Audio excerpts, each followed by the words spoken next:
Dollar yig'ib qo'ygan O'zbekiston fuqarolari uchun tezkor xabar. Ertaga 13-iyul dushanba kunidan dollar kursida jiddiy o'zgarish bo'ladi. Assalomu alaykum, hurmatli tomoshabinlar. O'zbekiston va jahonda sodir bo'layotgan eng so'nggi va dolzarb xabarlarni o'tkazib yubormaslik uchun hoziroq like tugmachasini bosib qo'yishni unutmang.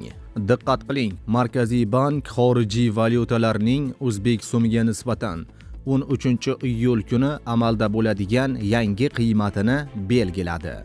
Unga ko'ra rubl kursi 0.82 so'mga pastlab 157.32 so'mni tashkil etdi. Yevro kursi 69.27 so'mga ko'tarilib 13800 so'm bo'ldi.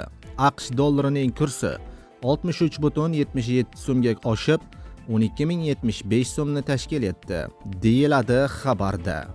Aziz do'stlar, so'nggi xabarlarni doimo kuzatib borish uchun like va obuna bo'lish tugmachasini bosib qo'yishni unutmang.